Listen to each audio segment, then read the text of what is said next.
अध्याय 111 सुंदरता जो राज्यों को उखाड़ सकती है। क्या खबर विश्वसनीय है कि स्वर्गीय नदी नगर का गोंग्यान कुल और यान कुल वर्तमान में सौकोस नगर के रास्ते पर हैं। अर्जुन ने अपनी भौहें चढ़ाई क्योंकि उसने किंग लांग से खबर के बारे में पूछताछ की। अर्जुन किंग लांग से बहुत संतुष्ट और खुश था। सच्चे दोस्त ही सबसे निराशाजनक क्षणों में अपनी अहमियत दिखाते हैं। न केवल ग्रीनवुल्फ गैंग ने उसके साथ साफ सीमा खींची, बल्कि किंग लांग ने अभी भी व्यक्तिगत रूप से स्वर्गीय नदी नगर की गतिविधियों के बारे में खबर उसे सौंपी। धन्यवाद किंग लांग, इन दिनों के दौरान मुझे मत ढूंढना, अस्थायी रूप से सौकोस नगर छोड़ दो, अर्जुन ने भारीपन से कहा क्योंकि उसने किंग लांग के कंधे पर थपथपाया। किंग लांग ठहर गया और फिर जाते समय एक क्षण के लिए आह भरी। ज्यादा से ज्यादा स्वर्गीय नदी नगर के लोगों को पहुंचने में केवल 2 और दिन लगने चाहिए। मुझे क्या करना चाहिए? अर्जुन ने अत्यंत असहाय महसूस किया। निराश होकर Arjun violet jade immortal realm में प्रवेश किया। प्रवेश करते ही उसका दिल कांप गया क्योंकि उसने अचानक क्लाउड फ्लेम सिलेंडर को देखा जो बाइली जिंगवेई ने उसे दिया था। अर्जुन को अभी भी स्पष्ट रूप से याद था बाइली जिंगवेई के बोले गए शब्द, जब तक तुम कैंगलैंग देश के भीतर हो, अधिकतम केवल 3 दिनों में तुम्हारी मदद के लिए लोग आ जाएंगे। यदि संभव हो तो मैं भी वहां दौड़ जाऊंगा। अर्जुन जानता था कि बाइली जिंगवेई की असाधारण पृष्ठभूमि थी। इस प्रकार उसने अब संकोच नहीं किया और क्लाउड फ्लेम सिलेंडर को वायलेट जेड इमोर्टल रियल्म से बाहर निकाला। शू, एक अत्यंत तेज कान भेदने वाली ध्वनि गूंजी क्योंकि क्लाउड फ्लेम सिलेंडर से एक शानदार दिखने वाला बादल निकला। यह अतुलनीय रूप से चमकदार था और हवा में मंडराते हुए लंबे समय तक नष्ट होने में लगा। हालांकि सिलेंडर को चलाने से बना बादल बड़ा था और एक अपार ऊंचाई तक पहुंच गया था, लेकिन यह उस हद तक नहीं था कि यह कैंगलैंग देश के हर किसी को दिखाई दे। फिर भी अर्जुन ने अनुमान लगाया कि बाइली जिंगवेई के साथ ही इसके प्रति अत्यंत संवेदनशील होंगे और इसे देखते ही संवाद करने का कोई तरीका होगा। Sky sword sect, cloud flame cylinder, मैंने इसे आखिरी बार कब देखा था? कैंगलैंग देश में कैंघाई कुल के एक मध्यम आयु वाले व्यक्ति ने सिर झुकाया क्योंकि उसने सिलेंडर को चलाने से बने बादल पर अपनी दृष्टि डाली। हो, क्लाउड फ्लेम सिलेंडर, ये सौकोस नगर के ऊपर हवा में क्यों दिखाई दिया? हवा में एक विशाल बैंगनी आंखों वाले बाज पर सवार एक आदमी अपने आप से बड़बड़ा रहा था। सौकोस नगर के कई लोगों ने भी बने बादल को देखा और जिन्हें थोड़ा अनुभव था वे अनुमान लगा सकते थे कि यह बड़े संप्रदायों में से एक कैंगलैंग देश के स्काई स्वॉर्ड सेक्ट द्वारा उपयोग किया जाने वाला एक संदेश उपकरण था। कितना सुंदर दिखने वाला बादल! स्काई स्वॉर्ड सेक्ट का कोई व्यक्ति हमारे सौकोस नगर में खतरे से क्यों मिलेगा? जिनके पास ऐसा संदेश उपकरण है वे सभी संप्रदाय के उच्च श्रेणी के सदस्य हैं। वास्तव में ऐसे लोग थे जिन्होंने स्काई स्वॉर्ड सेक्ट की टोपी पर हाथ रखने की हिम्मत की। उनके लिए कितना दुर्भाग्यपूर्ण! योजक चिन्ह। अर्जुन चर्चा की आवाजें सुनकर दंग रह गया। उसने जो चीज ऊपर उठाई थी वह वास्तव में स्काई स्वॉर्ड सेक्ट का क्लाउड फ्लेम सिलेंडर थी। फिर बाइली जिंगवेई आखिर कौन था? क्या ये हो सकता है? परिस्थितियां चाहे कितनी भी कठिन क्यों न हो, हमेशा कोई न कोई रास्ता निकलता ही है। अर्जुन को वास्तव में उसका दिल शांत होता महसूस हुआ। आइए इस विपदा से बचे रहें, चाहे मुझे कितना भी मूल्य चुकाना पड़े। इसके बाद अर्जुन ने अपने परिवार के साथ साथ यू डोंगहाओ और यूहे को भी आश्वासन दिया ताकि उनकी चिंताएं कम हो सकें। आपके विवरण से आपने जिस आदमी का जिक्र किया, बाइली जिंगवेई, वह स्काई स्वॉर्ड सेक्ट का नेता होना चाहिए। उसका वास्तविक नाम बहुतों को ज्ञात नहीं है। इसके बजाय वह स्काई स्वॉर्ड इमोर्टल की उपाधि से जाना जाता है। यू डोंगहाओ ने अर्जुन से प्राप्त जानकारी पर विचार करने के बाद समझाया। प्रतीक्षा करना एक प्रकार का यातना था और खासकर अर्जुन जैसे किसी के लिए उस जीवन दर जीवन स्थिति को देखते हुए जिसमें वह था। दूसरे दिन की दोपहर के समय एक आवाज जो अत्यधिक नफरत से भरी थी सौकोस नगर के आकाश में गरज उठी। अगले क्षण एक कम लेकिन भारी आवाज गूंजी, यू कुल, शर्मा कुल, मुझे अपने पिता को अच्छी तरह से सुनो। चूंकि तुम्हारी हिम्मत है मेरे बेटे को मारने की, मैं तुम्हें 1 घंटे का समय देता हूं मेरे सामने प्रकट होने के लिए। यदि समय सीमा समाप्त हो गई और तुम अभी भी प्रकट नहीं हुए तो मुझे इस शहर की सड़कों को खून से लाल करने पर दोष मत देना। वाह, बैंगनी आंखों वाला बाज वह 3रे दर्जे का राक्षसी जानवर है, एक अनुभवी 30 वर्षीय पुरुष ने ईर्ष्या के साथ चिल्लाकर कहा। स्वर्गीय नदी नगर के लोग बदला लेने आ गए हैं, किसी ने चिल्लाकर कहा। जैसे ही अर्जुन और यू डोंगहाओ प्रकट हुए और बैंगनी आंखों वाले बाज को देखा, यू डोंगहे ने चुपचाप आह भरी। भले ही उसमें से 3 या 5 हों, फिर भी उस राक्षसी जानवर को हराना असंभव है, अपने मालिक की तो बात ही छोड़ दो। अर्जुन ने अनुमान लगाया कि इस पक्षी के पंखों की चौड़ाई कम से कम 100 मीटर थी। जानवर की बैंगनी आंखों में चमकने वाली वह तेज चमक भी थी, साथ ही इसके स्टील जैसे पंजे जो मनुष्य की जांघ के रूप में उतने ही मोटे थे। उसके सामने खड़ा राक्षसी जानवर उस सफेद सिर वाले काले जैड गिद्ध से शक्ति में तुलना नहीं किया जा सकता था जिसे उसने तब मारा था जब वह लाखों मील के पहाड़ों में साहसिक कार्य कर रहा था। मैं यू कुल का यू डोंगहाओ हूँ। क्या मैं पूछ सकता हूँ कि आपका महामहिम कौन है? आप क्यों कहते हैं कि यू कुल और शर्मा कुल ने आपके बेटे को मारा है? यू डोंगहाओ की स्पष्ट आवाज की ध्वनि ने पूछा। यू डोंगहाओ, मुझे उम्मीद नहीं थी कि तुम शियांतियन स्तर तक ठीक हो गए हो। कोई आश्चर्य नहीं कि मेरा बेटा और उसका रक्षक 100 कोस नगर में मर गए। मेरे अलावा और कोई भी ऐसा करने में सक्षम नहीं है। आपका महामहिम मेरी शक्ति का अति मूल्यांकन कर रहे हैं। यू डोंगहाओ ने डर के बिना उस मध्यम आयु वाले शक्तिशाली आदमी को सीधे देखा जो राक्षसी जानवर के ऊपर खड़ा था। अति मूल्यांकन? तुम्हारे कर्मों को मेरे जासूस ने स्पष्ट रूप से देखा था। क्या तुम मुझे मूर्ख समझते हो? मेरी ताकत के साथ मैं तुम्हें तुरंत मार सकता हूँ। मैं गोंग्यांग जुआनटोंग, जिन्हें मैं आज मारता हूँ, वे सभी अपनी मौत के पूरी तरह से हकदार हैं। मैं अपनी शक्ति के साथ कमजोरों का बदनाम नहीं कर रहा हूँ। तुम्हारे यू कुल को मारने के अलावा मैं पूरे शर्मा कुल को भी मिटा दूंगा।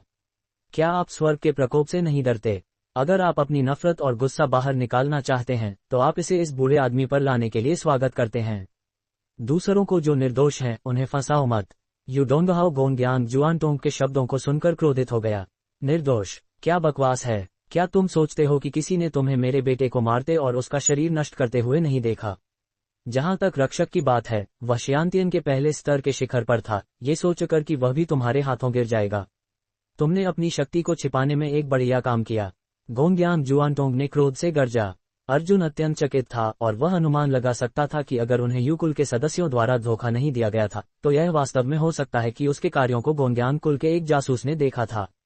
लेकिन यह आदमी कह रहा था कि चाचा जोंग को यू डोंगहाओ ने मारा था। इसका मतलब है कि जासूस ने केवल यू डोंगहाओ को गोंग्यांग यू का निपटारा करते हुए देखा था और मान लिया कि चाचा जोंग को भी उसी ने मारा होगा। तुम वह व्यक्ति हो जिसके बारे में अफवाह है कि उसने रक्षक जोंग को मारा है। बुरा नहीं, तुम्हारी आंखें उत्साह से भरी हैं, तुम्हें वाकई खेती करने की प्रतिभा है। हालांकि मैं इस पर विश्वास करना पसंद करूंगा कि रक्षक जोंग को यू डोंगहाओ ने मारा था। एक होल्टन के लिए एक शियांतियन को मारना संभव नहीं है, लेकिन इसी तरह मैं तुम्हें आज यहीं मरने दूंगा। तुमने मेरे गोंग्यांग कुल के सदस्यों को छूने की हिम्मत कैसे की? चिंता मत करो, मैं तुम्हें तुरंत नहीं मारूंगा। मैं पहले तुम्हें पीड़ा में जीने दूंगा इससे पहले कि मैं तुम्हें व्यक्तिगत रूप से नरक भेज दूं। उसके शब्दों को सुनकर अर्जुन समझ गया कि यह मध्यम आयु वाला आदमी उन्हें एक उदाहरण के रूप में उपयोग करने जा रहा था। वह दुनिया को यह बताना चाहता था कि जो कोई भी उसके गोंग्यांग कुल के सदस्यों को छूने की हिम्मत करेगा उनका हश्र ऐसा ही होगा और उनका पूरा कुल मिटा दिया जाएगा। बुरी चीज, मैं तुम्हें कुछ बताता हूँ। किसी को उसके छोटा होने पर मत धमकाओ। अगर मैं किसी तरह इससे बच गया तो मैं स्वर्ग की कसम खाता हूँ कि मैं तुम्हारी पूरी वंश परंपरा को खत्म कर दूंगा। अर्जुन के स्वर की आवाज संकल्प से भरी थी। किसी को छोटा होने पर मत धमकाओ। ठीक है, इस वाक्य के कारण मैं तुम्हें आज जरूर मारूंगा। ऐसा नहीं हो सकता। बादलों से एक मधुर आवाज गूंजी। कोई भी शब्दों की सामग्री को सुनने में परवाह नहीं करता था, क्योंकि अधिकांश पहले से ही उसकी संगीतमय आवाज से मंत्रमुग्ध थे। लगभग हर कोई अपना सिर आवाज की दिशा में मुड़ा। बादलों में काफी ऊंचाई पर वे एक सफेद बिंदु को देख सकते थे जो करीब और करीब आ रहा था और अंत में अर्जुन और यू डोंगहाओ के सामने हवा में एक झपकी लेते हुए रुक गया, सीधे गोंग्यांग जुआनटोंग के मार्ग को रोकते हुए। वाह, बर्फ बारिश अमर सारस, एक और शियांतियन स्तर का जानवर, किसी ने आश्चर्य से चिल्लाया।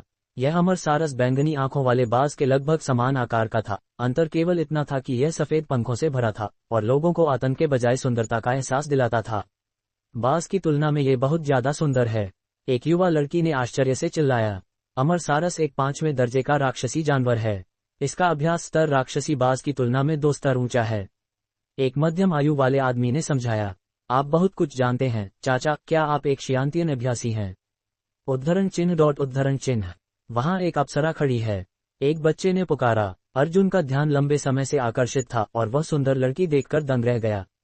बर्फीले सफेद अमर सारस पर एक महिला अभ्यासी सफेद पंख वाली पोशाक में खड़ी थी।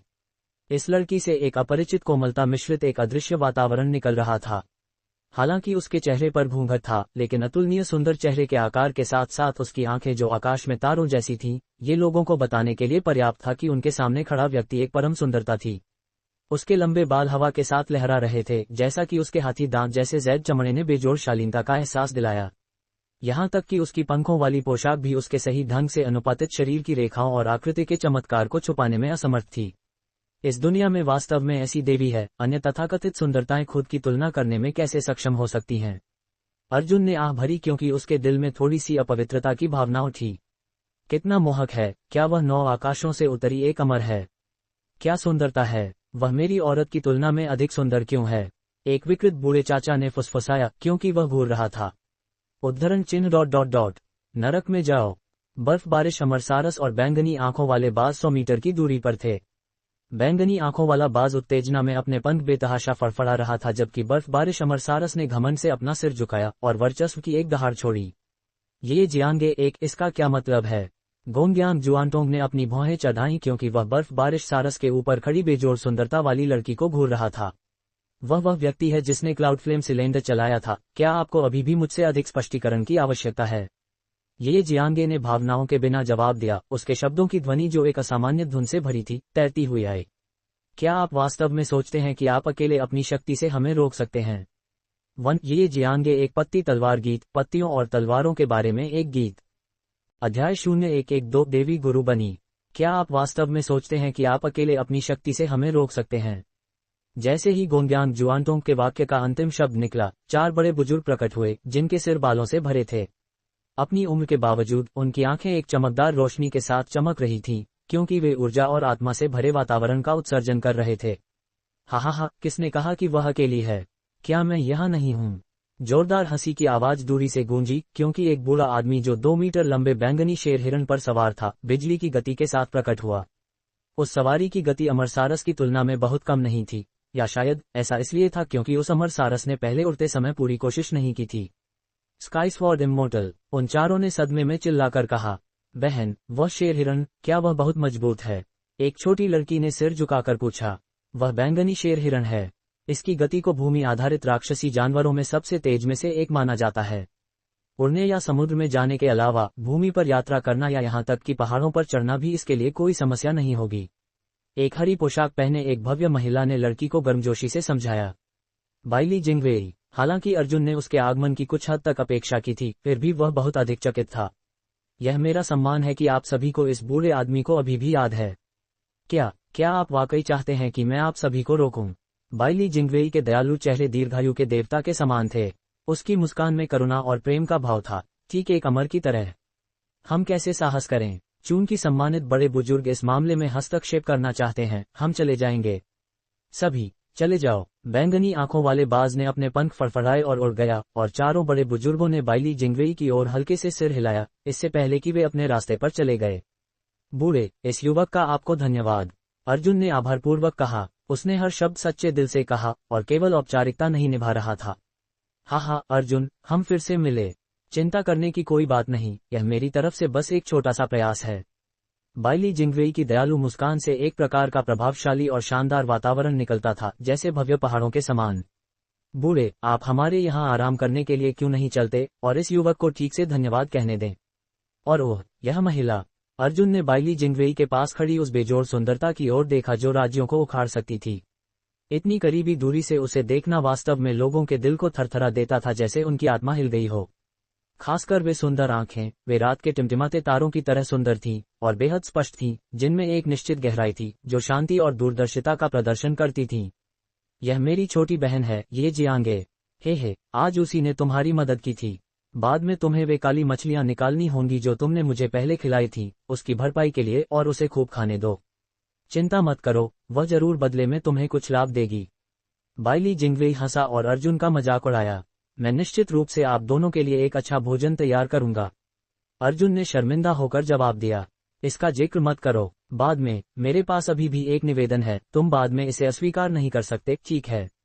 ये जियांगे की मधुर आवाज ने एक बार फिर उन्हें सुनने वालों को मंत्रमुग्ध कर दिया।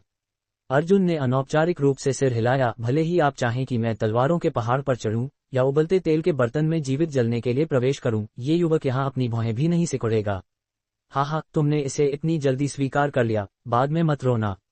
जैसा कि अर्जुन ने यू डोंगहाओ और बाकी लोगों को भी आमंत्रित किया, यू डोंगहाओ मुस्कुराया और उसने मना कर दिया। उसे पता था कि स्काईस्वॉर्ड इमोर्टल की अन्य मंशाएं थीं और वह अर्जुन से अकेले बात करना चाहता था। इस प्रकार उसने विनम्रतापूर्वक मना करना चुना।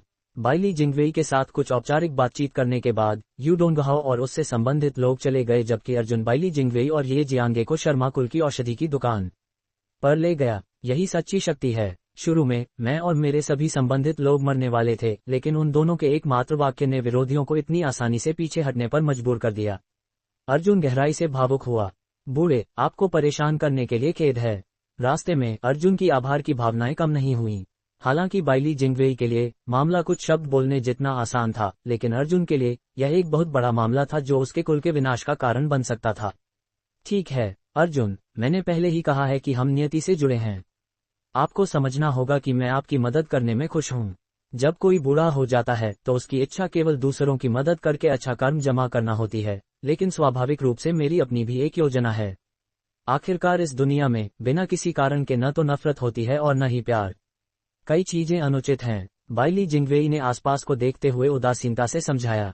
जब वे शर्मा कुल की औषधि की दुकान पर पहुंचे तो केवल प्रिया वहां मौजूद थी। बाकी सभी को जबरन शर्मा गांव वापस भेज दिया गया था और वे तैयारी कर रहे थे कि अगर सब विफल हो गया तो गांव के पास पश्चिमी पहाड़ों में भाग जाएं।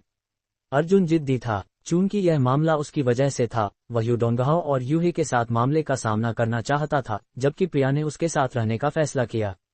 अर्जुन, ये देखकर कि अर्जुन सुरक्षित वापस आया, प्रिया दौड़ी और उसे अपनी गोद में खींच लिया, क्योंकि उसके चेहरे पर आंसू बह निकले। ये खुशी के आंसू थे। माँ, अब सब ठीक है, सब कुछ सुलझ गया। ये दोनों, बाइली जिंगवेई और मिस ये जियांगे, हमारे रक्षक हैं। हमें उनका धन्यवाद करने के लिए माँ को एक स्वादिष्ट दावत पकानी होगी। अर्जुन मुस्कुराया। जैसे ही प्रिया रसोई में गई, अर्जुन विशेष रूप से बाहर तालाब में गया और उसने 3 काली मछलियां और 2 कछुए निकाले। शुरू में अर्जुन व्यक्तिगत रूप से भोजन पकाना चाहता था, लेकिन प्रिया चाहती थी कि वह मेहमानों की संगत दे। हाँ, यही वह गंध है। जब सुगंधित खुशबू तैरती हुई आई तो बाइली जिंगवेई ने अपनी आंखें बंद कर लीं और उसमें डूब गए। वरिष्ठ भाई, ये गंध वाकई में बुरी नहीं है। स्वाभाविक रूप से इस बार आप पता लगाएंगे कि स्वादिष्ट शब्द का वास्तविक अर्थ क्या है, और यह कि खेती की तुलना में भी कई गुना अधिक आनंददायक चीजें मौजूद हैं। ये शब्द सुनकर अर्जुन ने अनायास ही ये जियांगे की ओर एक नजर डाली। ऐसा लगता था जैसे यह आकाशीय दिखने वाली सुंदरता खेती के मामले में एक मैनियाक पागल थी। भोजन जल्दी ही तैयार हो गया, क्योंकि भोजन की मेज पर विभिन्न प्रकार की जड़ी बूटियां, प्रसिद्ध काली मछली और साथ ही कछुए का सूप था। स्वादिष्ट खुशबू पूरे कमरे में फैल गई और उनकी भूख को जगाया। भोजन के दौरान ये जियांगे ने आखिरकार अपना घूंघट हटा दिया, जिससे अर्जुन अत्यधिक अभिभूत हो गया। ये वास्तव में एक परिपूर्ण सुंदरता कैसी दिखती है। क्या बेजोड़ सुंदरता, क्या ऐसा चेहरा जो चमक के समान था, क्या परिष्कृत और उत्कृष्ट हड्डी संरचना। सभी विवरण उसकी सुंदरता का वर्णन करने के लिए अपर्याप्त थे। अगर वैनरेन वू शुआंग उसके बगल में बैठी होती तो वह वास्तव में एक सुंदर दृश्य होता। अर्जुन के मन में अनायास ही एक विचार उठा। तभी ये जियांगे ने ध्यान दिया कि अर्जुन उसे मंदभाव से घूर रहा था। तभी उसने उसकी आंखों की स्पष्टता की खोज की, जो एक अनमास प्रशंसा से भरी थी। मेज पर रखे भोजन के संबंध में बाइली जिंगवेई ने एक प्राकृतिक अभिव्यक्ति प्रदर्शित की, जैसा कि उसने आह भरी हर एक निवाले के साथ भोजन की प्रशंसा की, जबकि ये जियांगे ने सुरुचिपूर्ण ढंग से भोजन किया, हर एक कौर के साथ सिर हिलाते हुए। अर्जुन ने ये जियांगे के थोड़े तैलीय होठों को देखा। उसके होठे लाल और पूर्ण थे और यह एक रहस्यमय आकार में लगते थे।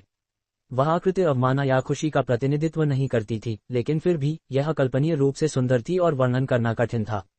उसकी संपूर्ण विशेषताएं उन अद्वितीय सुंदरियों की श्रेणी में आती थीं जिनके पास राज्यों को उखाड़ फेंकने वाले लोग थे।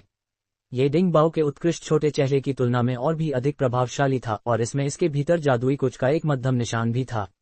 अर्जुन, क्या आपको अभी भी याद है कि आपने मुझसे पहले कुछ वादा किया था? ये जियांगे ने हल्के से मुस्कुराते हुए कहा। जरूर, मैं जो वादा करूंगा वह जरूर पूरा करूंगा, अर्जुन ने चिल्लाकर कहा। आखिरकार आज उनकी समस्याओं को हल करने के बदले में अर्जुन किसी भी कीमत का भुगतान करने के लिए तैयार था। ये तो कोई बात नहीं कि केवल ये जियांगे की किसी भी शर्त से सहमत होना। मैं तुम्हें अपना शिष्य बनाना चाहती हूँ, ये जियांगे ने धीरे धीरे समझाया, जैसा कि उसकी सुंदर आंखें अर्जुन को बिना पलक झपकाए घूर रही थीं। बाइली जिंगवेई ने ये जियांगे की ओर कड़वे भाव से देखा। अर्जुन ये जियांगे को चुपचाप घूरता रहा, शक करते हुए कि क्या उसके कानों में कोई समस्या थी, क्योंकि उसकी आंखें भ्रम से भरी हुई थीं जबकि वह उस सुंदरता को देख रहा था जो राज्यों को उखाड़ सकती थी। ठीक है, तुमने इससे पहले कहा था कि तुम कुछ भी करने का वादा करोगे। मुझे नहीं चाहिए कि तुम मेरे लिए तलवारों के पहाड़ पर चढ़ो या उबलते तेल के बर्तन में प्रवेश करो। मैं बस तुम्हें अपना शिष्य बनाना चाहती हूँ। ये जियांगे ने फिर से अपना घूंघट पहन लिया, उसके चेहरे को छुपाते हुए।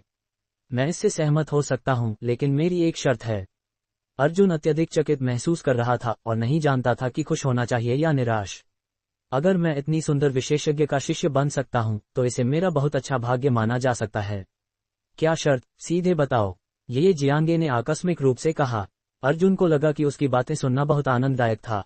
आपकी शिष्य बनने के बाद मैं सौकोस नगर में बने रहना चाहता हूँ। मैं यहाँ अपने मामलों को सुलझाने के बाद आपकी तलाश में आऊंगा। क्या ये ठीक है? अर्जुन की स्पष्ट आंखें ये जियांगे को बिना पलक झपकाए देख रही थीं।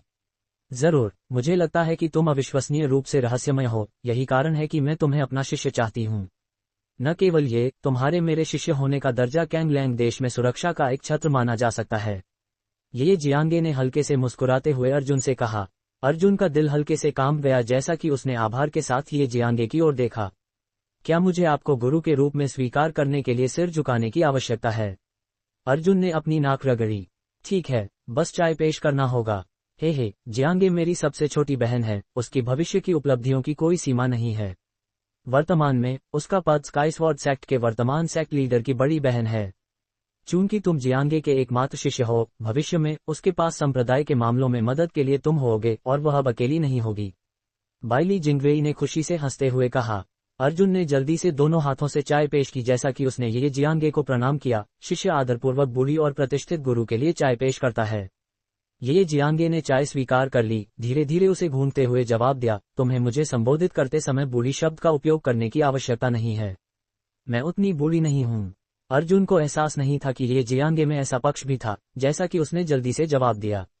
ठीक ठीक, गुरु इतनी जवान और सुंदर हैं, ऐसे लोग के साथ जो एक राज्य को उखाड़ सकते हैं, सभी पीढ़ियों में अद्वितीय सुंदरता, निर्दोष परिपूर्णता, जैसे स्वर्ग से उतरी एक अप्सरा, एक आकाशीय देवी की तरह रोमांचक। ठीक है, बस जब मैं तुम्हारी प्रशंसा सुनती हूँ तो मुझे कोई ईमानदारी महसूस नहीं होती। ये जियांगे हंसी। अर्जुन ने अपनी नाक रगड़ी। इस शिष्य के शब्द सच हैं। क्या दुर्भाग्य है कि बहुमत इन शब्दों को उच्चारण करने की हिम्मत नहीं करता, लेकिन सौभाग्य से अब जबकि आप मेरे गुरु हैं, मैं ईमानदारी से बूढ़ी और प्रतिष्ठित आपकी प्रशंसा कर सकता हूँ। अभी भी मुझे बूढ़ी बुला रहे हो? अर्जुन, तुम्हारी कई मीठी बातें सुनने के बाद, चाहे कुछ भी हो, गुरु को तुम्हारी शिक्षा में प्रवेश के लिए तुम्हें एक उपहार देना चाहिए। मुझे इस पर सोचने दो। ये जियांगे ने भौहें चढ़ाई क्योंकि वह सोच में डूब गई। ठीक है, अगर आप अनिच्छुक हैं, मुझे कुछ नहीं चाहिए। अर्जुन ने ये जियांगे के भारी रूप से सिकुड़े हुए चेहरे को देखकर अपने दिल का पिघलना महसूस किया। क्या मैं इतना कंजूस व्यक्ति नहीं हूँ? मैं बस आपके लिए सबसे उपयुक्त वस्तु के बारे में सोचने की कोशिश कर रही थी, लेकिन वर्तमान में मैं अपने पास बहुत अधिक खजाने नहीं ले जा रही हूँ, इसलिए ये सिर्फ एक संकेत है। हे, यह आपके लिए है। यह एक पेंडेंट है जिसमें रहस्यमयी प्रभाव हैं। इसे पहनने से आपकी रक्षा बढ़ सकती है। जब आप भविष्य में स्काईस्वॉर्ड सेक्ट पहुंचेंगे, तो मैं आपके लिए एक और बड़ा उपहार तैयार करूंगी। जैसा कि उसने बात की, ये जियांगे ने अपनी गर्दन से एक चांदी सफेद पेंडेंट उतारा जिसके भीतर एक कीमती पत्थर जड़ा हुआ था। वह पत्थर अर्धचंद्र के आकार में आकाशीय नीले रंग का था। अध्याय 01113 चंद्र पत्थर। अर्जुन चिल्ला पड़ा। क्या ये रत्न एक चंद्र पत्थर नहीं था? ये बस इतना था कि इसकी उपस्थिति साधारण चंद्र पत्थरों की तुलना में बहुत अधिक सुंदर थी। इसे देखने पर यह एक प्रकार की स्वप्निल अनुभूति देता था। ये नाम काफी उपयुक्त है क्योंकि यह वास्तव में एक चंद्रमा जैसा दिखता है। हालांकि इस पत्थर का नाम ग्लोरियस मूनस्टोन है। अर्जुन ने अपने हाथ नहीं बढ़ाए। गुरु, ये बेहद मूल्यवान होना चाहिए, आप इसे अपने पास रखें। कोई अन्य सामान्य वस्तु भी काम चला लेगी। चूंकि मैंने इसे आपको पेश किया है, बस इसे स्वीकार कर लें। मैंने इस पेंडेंट को 10 साल तक पहना है और आज से यह आपका है। ये जियांगे के बोलने के बाद उसने पेंडेंट अर्जुन के हाथों में थमा दिया। जैसा कि उसने पत्थर प्राप्त किया, संपर्क के क्षण उसने देखा कि पत्थर अभी भी गर्म था। इस पेंडेंट के बारे में सोचकर जो 10 साल से अधिक समय तक ये जियांगे की छाती के सामने लटका था, अर्जुन उसके अविश्वसनीय वक्षस्थल से कुछ झलकियां चुराए बिना नहीं रह सका। जैसा कि उसने ग्लोरियस मूनस्टोन पकड़ा, अर्जुन को इस पर हिम गुलाब की एक मध्यम सुगंध महसूस हुई। जैसे ही उसने इसे पहना और अपनी छाती के सामने लटकाया, अर्जुन को अपने दिल में एक आरामदायक और सुन्न सनसनी महसूस हुई। इस क्षण अर्जुन को लगा कि वह थोड़ा शर्महीन था। धन्यवाद गुरु, अर्जुन ने जल्दी से कहा, जैसा कि वह किसी तरह महसूस कर सकता था कि घूंघट के पीछे का वह सुंदर चेहरा थोड़ा अजीब होता जा रहा था। गुरु, मुझे स्काईस्वॉर्ड सेक्ट के मामलों के बारे में और बताएं, साथ ही 9 महाद्वीपों की दुनिया में कुछ अन्य संप्रदायों और प्रसिद्ध बड़े कुलों के बारे में भी। अर्जुन ने खुशी से जारी रखा। न केवल उसकी सबसे बड़ी समस्या हल हो गई थी, बल्कि उसने एक गुरु के रूप में एक बेजोड़ सुंदरता भी प्राप्त की थी। वह कैसे खुश नहीं होता। ठीक है, मुझे आपको हमारे स्काईस्वॉर्ड सेक्ट के बारे में और बताने दो। स्काईस्वॉर्ड सेक्ट कभी कैंगलैंग देश का सबसे बड़ा संप्रदाय था। निश्चित रूप से अभी, नाम में, हम अभी भी सबसे बड़ा संप्रदाय हैं, लेकिन जब वास्तविक शक्ति की बात आती है, तो कहना मुश्किल है। ये जियांगे ने आह भरी। उसकी आह सुनकर अर्जुन जानता था कि स्काईस्वॉर्ड सेक्ट का पतन हो गया था। अर्जुन ने कुछ नहीं कहा, क्योंकि वह चुपचाप ये जियांगे के आगे बढ़ने का इंतजार कर रहा था। अर्जुन के चेहरे के भाव देखकर ये जियांगे हंसी। हालांकि वह हंसी कुछ हद तक उथली थी, उसके होठों के कोने हल्के से मुड़ गए। स्काईस्वॉर्ड सेक्ट का 7000 से अधिक वर्षों का इतिहास है। आइए उन एकांतवासी परिवार के कुलों और महान संप्रदायों का जिक्र न करें जो 10,000 से अधिक वर्षों से अस्तित्व में हैं। कैंगलैंग देश में हमारा स्काईस्वॉर्ड सेक्ट सबसे बड़ा संप्रदाय है, साथ ही साम्राज्य के पीछे की शक्ति भी है। अर्जुन ने भी ये द्वारा उसे बताई गई चीजों के संबंध में समान कहानियां सुनी थी, लेकिन अर्जुन अत्यधिक निराश था। इस दुनिया के सभी महाद्वीपों के प्रांतों में सभी देशों का संचालन उनके पीछे के संप्रदायों और महान कुलों की शक्ति द्वारा किया जाता है। आमतौर पर प्रभारी व्यक्ति सबसे मजबूत होता था, और चाहे जो भी प्रभारी हो, उन्हें ये सुनिश्चित करना पड़ता था कि वे जिस देश को नियंत्रित करते हैं उसकी सुरक्षा और समृद्धि हो। हमारे स्काईस्वॉर्ड सेक्ट में सेक्ट मास्टर के अलावा और मेरे वरिष्ठ भाई बाइली जिंगवेई जो ग्रैंड एल्डर का दर्जा रखते हैं, मेरे जैसे 10 अन्य एल्डर्स हैं, और 100 से अधिक प्रोटेक्टर्स, 1000 गार्जियन, 10,000 शिष्य हैं। प्रोटेक्टर्स का दर्जा एल्डर्स से नीचे है, चाहे पद की बात हो या मार्शल कौशल की। प्रोटेक्टर बनने के लिए न्यूनतम आवश्यकता शियांतियन क्षेत्र में प्रवेश करना है। इस कारण से संप्रदाय में चाहे कोई भी हो, जैसे ही वे शियांतियन क्षेत्र में कदम रखते हैं, वे प्रोटेक्टर बन जाते हैं। ये ने उसे संप्रदाय की संरचना के बारे में समझाया। अर्जुन ने ये सुनकर चुपचाप जीभ चटकाए। केवल स्काईस्वॉर्ड सेक्ट में ही 100 से अधिक शियांतियन अभ्यासी थे, कोई आश्चर्य नहीं कि यह इतना शक्तिशाली था। फिर एक वास्तव में शक्तिशाली संप्रदाय के लिए यह अजीब होगा अगर उनके पास इतने बड़े पैमाने पर शक्ति न हो। इसके अलावा ये के शब्दों से ऐसा लगता था कि कैंगलैंग देश में स्काईस्वॉर्ड सेक्ट की बराबरी करने में सक्षम एक और शक्ति थी। बाहर की दुनिया वास्तव में विशाल और आकर्षक है। अर्जुन ने आह भरी। कभी कभी चीजें इतनी स्पष्ट नहीं होती। उदाहरण के लिए कुछ देशों में महान कुल और शक्तिशाली संप्रदाय देश को बनाए रखने के लिए एक साथ काम करते हैं। देश में संसाधन और सुविधाओं को सभी पक्षों के सदस्यों द्वारा समान रूप से बांटा और आनंदित किया जाता है, और क्षेत्र की रेखाएं स्पष्ट रूप से खींची जाती हैं। जब बाहरी दुश्मनों की बात आती है तो वे सभी समर्थन में एक साथ खड़े हो जाते हैं। हे अर्जुन, तुम्हें कड़ी मेहनत करनी होगी। मुझे आशा है कि तुम जल्द ही प्रोटेक्टर की श्रेणी में प्रवेश करते देखूंगा और अपने इस गुरु को खुश करोगे। ये ने कुछ हद तक छेड़खानी के साथ कहा, जबकि अर्जुन उसके अनुरोध से लगभग बेहोश हो गया। गुरु, वे प्रोटेक्टर्स क्या वे केवल संप्रदाय के वे शिष्य हैं जिन्होंने शियांतियन क्षेत्र में प्रवेश किया है? लगभग सभी ऐसे ही हैं, लेकिन कुछ बाहरी शियांतियन अभ्यासी हैं जो हमारे संप्रदाय में शामिल होना चाहते हैं। जब तक उनकी पृष्ठभूमि साफ है और हमारे संप्रदाय के शिष्यों की एक रेफरल है, उन्हें प्रोटेक्टर के रूप में शामिल होने का स्वागत है। इसलिए तुम्हें कड़ी मेहनत करनी होगी। प्रोटेक्टर्स और एल्डर्स की श्रेणी के बीच 20 रिजर्व एल्डर्स भी हैं। वे 20 उन 100 शियांतियन स्तर के प्रोटेक्टर्स में सबसे मजबूत 20 हैं। रिजर्व एल्डर का मतलब है कि यदि वर्तमान एल्डर्स में से कोई विभिन्न कारणों से अपना कर्तव्य निभाने में असमर्थ है, तो वे आगे बढ़ेंगे और कार्यभार संभालेंगे। गुरु, आपकी शक्ति का स्तर अभी क्या है? क्या मुझे बताना सुविधाजनक है? अर्जुन ने आशा के साथ पूछा। शियांतियन का चौथा स्तर। मैं 10 एल्डर्स में सबसे कमजोर हूँ और सबसे अकेली। उन सभी के पास 10 से अधिक शिष्य हैं और मेरे पास केवल तुम हो। इसलिए तुम्हें कड़ी मेहनत करनी होगी। ये हंसी, उसकी हंसी में एक अवर्णनीय सुंदरता थी, जैसा कि सफेद मोतियों की पंक्तियों जैसे दांतों की पंक्तियां दिखाई दे रही थीं। अर्जुन ने अपनी नजरें हटा ली क्योंकि उन्हें डर था कि उनके दिल में अपवित्र विचार उठ सकते हैं। गुरु, स्वर्गीय नदी नगर फिर से यू और शर्मा कुल को निशाना नहीं बनाएगा, है ना? अर्जुन ने भय के साथ पूछा। वह गोंग्यांग जुआनटोंग के बदले से डरता था। आराम करो, मैं कैंगलैंग देश में एक घोषणा भेजूंगा कि तुम हमारे स्काईस्वॉर्ड सेक्ट के शिष्य हो। मैं स्वर्गीय नदी नगर की गतिविधियों पर भी नजर रखूंगी। ये ने धीरे से जवाब दिया। उसने जारी रखा, मैंने सुना है कि 100 साल पहले स्काईस्वॉर्ड सेक्ट द्वारा किया गया एक वाक्य दूसरों द्वारा कभी भी नजरअंदाज या अस्वीकार नहीं किया जाता था, लेकिन वर्तमान में बड़े भाई की चोटें उन्हें रोके हुए हैं। अगर ऐसा न होता तो हमारे संप्रदाय की शक्ति एक और स्तर ऊपर चली जाती। ये ने आह भरी और अचानक अर्जुन की ओर देखा जैसे उसे कुछ याद आया हो। अर्जुन, ओह हाँ, मैं लगभग तुमसे पूछना भूल गई। तुमने गोंग्यांग कुल के उस शियांतियन अभ्यासी को कैसे मारा? ये की सुंदर आंखें चमकी। ये पहली बार भी था जब अर्जुन ने ये के चेहरे पर इतना बड़ा बदलाव देखा था। वह शांत चेहरा जैसे शांत पानी था, मानो किसी ने उसमें एक पत्थर फेंक दिया हो। आपको क्यों लगता है कि शियांतियन अभ्यासी को मैंने मारा है और दादा यू ने नहीं? अर्जुन ने हैरान होकर पूछा। अंतर्ज्ञान, ये के इन दो शब्दों ने अर्जुन को हंसने और रोने दोनों का मन कर दिया। ये देवी अभी भी एक स्त्री थी और एक स्त्री का अंतर्ज्ञान हमेशा सबसे डरावना होता है। एक सुई का उपयोग करके अर्जुन ने एक 7 इंच की सुनहरी सुई निकाली जो सुनहरी रोशनी के साथ चमक रही थी, जैसा कि उसने जवाब दिया। ये और बाइली जिंगवेई चुपचाप सुनहरी सुई को घूरते रहे।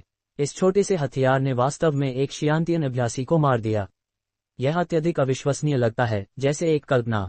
क्या आप सुनिश्चित हैं कि इस चीज ने शियांतियन अभ्यासी को मारा? बाइली जिंगवेई ने अनायास ही पूछा। अर्जुन केवल एक और झूठ बना सकता था और इसे सच के साथ मिलाकर जवाब दिया। मैं एक डॉक्टर हूँ। ये सुई वास्तव में मेरे रोगियों का इलाज करने के लिए मेरे चिकित्सा उपकरणों में से एक है। अर्जुन ने शर्मिंदा होकर जवाब दिया। दोनों बूढ़े, मैं आपके शरीर को उसकी मूल स्थिति में ठीक करने में आपकी मदद करूंगा। पहले से ही चकित, बोल न सकने वाले जोड़े को यह सुनकर और भी अधिक आश्चर्य हुआ। अर्जुन को ये जियांगे के चेहरे के बदलाव पसंद थे। उदाहरण के लिए, उसका ये चकित नजर आना अमूल्य था। शुरू में मैं चाहता था कि जैसे ही हम पहली बार मिले मैं दादा बाइली की मदद करूं, लेकिन तब मेरे पास आत्मविश्वास नहीं था। हालांकि अब कोई समस्या नहीं होनी चाहिए। अर्जुन ने उन्हें चकित करना जारी रखा। तुम मेरी चोटों की स्थिति देख सकते हो? बाइली जिंगवेई ने कुछ हद तक परेशान होकर पूछा। मैं एक डॉक्टर हूँ, जाहिर है मैं इसे देख सकता हूँ। देखना, अनुमान लगाना और अंतर्ज्ञान के साथ मिलाकर। अर्जुन को अब लगा कि सच बोलना उसके लिए मुश्किल था। ये को लगा जैसे वह एक सपने में है। एक पूर्व शियांतियन अभ्यासी वास्तव में एक 8वें स्तर के शियांतियन अभ्यासी की चोटों को देख सकता है और कह रहा है कि वह उसे ठीक कर सकता है, जिसे कई शियांतियन स्तर के डॉक्टर भी ठीक नहीं कर पाए थे। ये ने सीधे अर्जुन को घूरा और देखा कि वह कितना ईमानदार दिखता था। ऐसा नहीं लगता था कि वह झूठ बोल रहा था। अर्जुन, क्या तुम्हें अपने शब्दों पर विश्वास है? अर्जुन ने कड़वा मुस्कान हासिल किया और एक और वाक्य जोड़ा जिससे उन्हें उस पर विश्वास हो गया। वास्तव में दादा 10 साल पहले विकलांग हो गए थे और बहुत देर पहले एक रहस्यमयी रसायनविद द्वारा उनका इलाज किया गया था। कोई रहस्यमयी रसायनविद नहीं था। क्या आप कह रहे हैं कि आप वह रहस्यमयी रसायनविद हैं? अर्जुन आखिरकार अपनी सुंदर गुरु के चेहरे के बदलाव की फिर से प्रशंसा कर सका। शायद इसलिए क्योंकि अर्जुन की नजर बहुत स्पष्ट थी। इसने ये को इस हद तक भड़का दिया कि उसने उसकी ओर आड़ी नजरों से देखा। जबकि बाली जिंगवेई को यह जानकर केवल आश्चर्य और खुशी महसूस हुई कि अर्जुन ही वह रहस्यमयी रसायनविद था। इसे अर्जुन द्वारा अपनी सुई तकनीक को निष्पादित करने की तीसरी बार माना जा सकता था। उसकी गतिविधियां अतुलनीय रूप से सुगम और परिचित थीं। ये गंभीरता से किनारे में खड़ी अपने नए शिष्य को उसकी सुई तकनीक लगाते देख रही थी। उसके दिल में बहुत जटिल भावनाएं थीं। बाइली जिंगवेई केवल लंबी पतलून पहने हुए थे और हालांकि उसकी दाढ़ी पहले से ही सफेद थी, उसकी त्वचा अभी भी एक बच्चे की तरह चिकनी थी। शायद उम्र में अत्यधिक अंतर के कारण ये ने आधे नंगे बाइली जिंगवेई को देखने से परहेज नहीं किया। बाइली जिंगवेई का दांतयान W के आकार में मुड़ा हुआ था, लेकिन ये फिर भी यू डोंगहाओ की तुलना में बहुत बेहतर स्थिति में था। आखिरकार यू डोंगहाओ का दांतयान पूरी तरह से बर्बाद हो चुका था, जबकि बाइली जिंगवेई अभी भी अपने दांतयान के माध्यम से क्यूई चैनल कर सकता था, हालांकि यह बहुत सीमित मात्रा में था। सुई डालने पर आदिम लपटों की तकनीक बहुत प्रभावी रही, क्योंकि इसने क्षतिग्रस्त ऊर्जा चैनलों को पुनर्जीवित किया और धीरे धीरे पहले से सिकुड़े हुए चैनलों का विस्तार किया। शरीर और युआन क्यूई को उसकी मूल स्थिति में ठीक करना आदिम सुई तकनीक की विशेषता थी।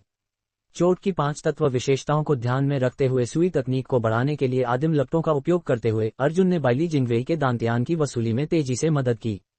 वह केवल इतनी ही मदद कर सकता था। बाइली जिंगवेई को भविष्य में अपने इलाज में सहायता के लिए अपनी शियांतियन क्यूई का उपयोग करना होगा। लगभग 4 घंटे के बाद बाइली की वसूली में सुई तकनीक का उपयोग करने के अलावा अर्जुन ने बाइली जिंगवेई की क्षमता को भी उत्तेजित किया और अपनी स्वाभाविक वसूली की दर बढ़ा दी। अपने शरीर में हल्के बदलाव महसूस करते हुए बाइली जिंगवेई के चेहरे पर भाव देखने योग्य थे, झटका, अत्यधिक खुशी, अविश्वास। ये जियांगे विचार की गहरी अवस्था में डूब गई थी। वास्तव में रहस्यमयी, हा। बाइली जिंगवेई महसूस कर सकता था कि आंतरिक रूप से उसका दांतयान पहले ही अपनी मूल स्थिति में वापस आ गया था। जब तक इसे 3 महीने तक शियांतियन क्यूई द्वारा पोषित किया जाएगा, वह अपनी मूल शक्ति वापस पा सकता था। अर्जुन, क्या मैंने नहीं कहा था कि हमारी मुलाकात नियति में थी? तुम इस बूढ़े के बंधनकर्ता हो। मैं धन्यवाद देकर तुम्हें परेशान नहीं करूंगा। आखिरकार हम एक परिवार हैं। बाइली जिंगवेई ने खुशी से कहा। उनका चेहरा वर्तमान में एक अमर के समान था। बाइली जिंगवेई और ये शर्मा कुल की चिकित्सा दुकान में 2 दिन रहे। इन 2 दिनों में अर्जुन ने उस सुंदर गुरु का 100 कोस नगर का दौरा किया। अपनी बातचीत के माध्यम से अर्जुन को शिष्य और गुरु का वह आरक्षित एहसास नहीं हुआ, क्योंकि उसका व्यवहार और व्यक्तित्व अधिक प्राकृतिक हो गया। गुरु, आपने अपना अमर सारस कैसे पाला? अर्जुन ने महसूस किया कि लगभग सभी शियांतियन अभ्यासियों के पास अपनी एक सवारी थी, जिससे वह अत्यधिक ईर्ष्यालु हो गया। पाला? मेरा अमर सारस अपनी खुद की इच्छा से मेरे पीछे आया। मैं राक्षसी जानवरों को कैसे पालूं, यह नहीं जानता। ये जियांगे ने एक सुंदर मुस्कान के साथ जवाब दिया। इसने आपको खुद ढूंढा और स्वेच्छा से आपका पीछा किया। हाँ, अमर सारस मनुष्यों की साधारण भाषा समझ सकता है, लेकिन मुझे नहीं पता कि इसने मेरा पीछा क्यों करने का फैसला किया। हालांकि मैं शिकायत नहीं कर रही हूँ। इतनी अच्छी किस्मत की घटनाएं अक्सर नहीं होती हैं। मुझे याद है कि less than manual of demonic beasts greater than में कहा गया है कि अमर सारस शुद्ध, स्वच्छ और पवित्र लोगों से प्यार करते हैं। इसीलिए बहुत कम पुरुष अभ्यासी एक को पालने में सक्षम होते हैं। चूंकि अमर सारस ने आपका पीछा करने का फैसला किया, इसका मतलब है कि आप शुद्ध, स्वच्छ और पवित्र हैं। अर्जुन ने सीधे सीधे हंसते हुए जवाब दिया, तुम्हें तो बस अपने गुरु को खुश करने के लिए ऐसी मीठी बातें करनी आती हैं। यह नहीं पता कि वह क्रोधित होनी चाहिए या नाराज। ये जियांगे ने अंततः अर्जुन के साथ हंसने का विकल्प चुना। अध्याय 114 गोल्डन स्टील डेमोनिक बोर्ड। दोनों 100 कोस नगर की मुख्य सड़क पर चले गए।